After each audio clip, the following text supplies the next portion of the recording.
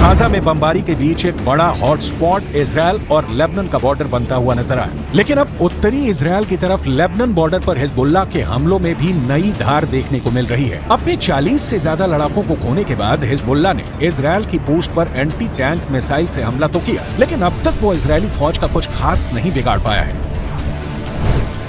इसलिए सवाल यहाँ भी उठता है कि क्या गाजा पर इजराइल के ग्राउंड ऑपरेशन को लेकर हिजबुल्लाह के तेवर भी ठंडे पड़ गए हैं?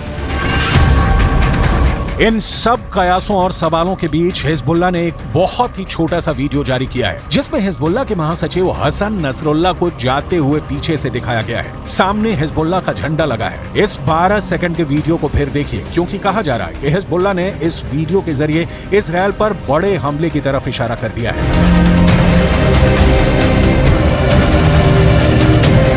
ईरान भी अपनी तैयारी पूरी रखना चाहता है। ईरान ने युद्धाभ्यास में अपने तोपखाने की ताकत भी दिखाई है। ये है ईरान की चलती फिरती तोप, नाम है राद 2। ईरान की ये तोप 155 मिलीमीटर का गोला फायर करती है। देखिए कैसे टारगेट को लेकर तैयारी की गई और फिर जब इस तोप ने गोला दागा तो वो कितनी सटीक जगह जाकर गिरा। ईरान की ये तस्वीरें इजरायल को डराने के लिए है।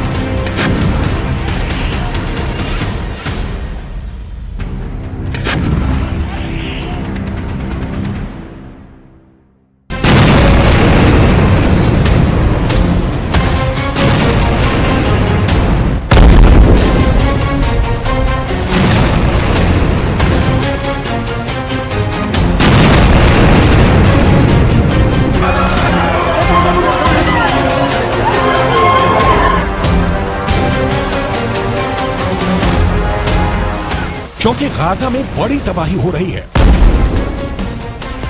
गाजा में इजरायल के बम फट रहे हैं। उत्तरी गाजा का कोई मोहल्ला, कोई गली बाकी बची नहीं जो इजरायल के धमाके से गूंजी ना हो। गाजा ने इतनी लाशें पहले भी देखी हैं, लेकिन इस बार तबाही का मंजर और ज्यादा खतरनाक नजर आ रहा है। पूरे गाजा में इस वक्त बारूद फैला हुआ है। पूरे गाजा में इस वक्त बारूद की बू आ रही है।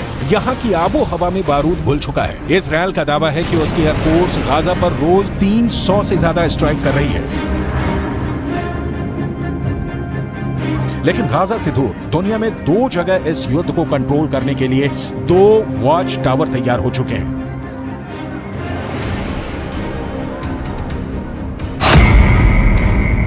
एक है भूमध्य सागर, जहां अमेरिका ने समुद्री बेड़े तैयार कर दिए हैं, तो दूसरा है वारस के खाड़ी, जहां चीन ने अपने 6 जंगी जहाज तैनात कर दिए हैं। एक तरफ अमेरिका इजरायल को बचाने पहुंच गया है, तो दूसरी तरफ चीन की तैनाती बताती है कि उसने ईरान को सुरक्षित रखने के लिए अपनी मसल पावर दिखानी शुरू कर दी है। चीन की नौसेना अभी तक दक्षिण चीन सागर में अपनी ताकत दिखाती आई है, लेकिन इस बार फारस की खाड़ी में चीन के 6 जंगी जहाजों का पहुंचना बताता है कि गाजा और फिलिस्तीन का युद्ध अब दुनिया की सबसे बड़ी टक्कर में बदल सकता है। चीन की मौजूदगी भी ईरान का हौसला बढ़ा रही है।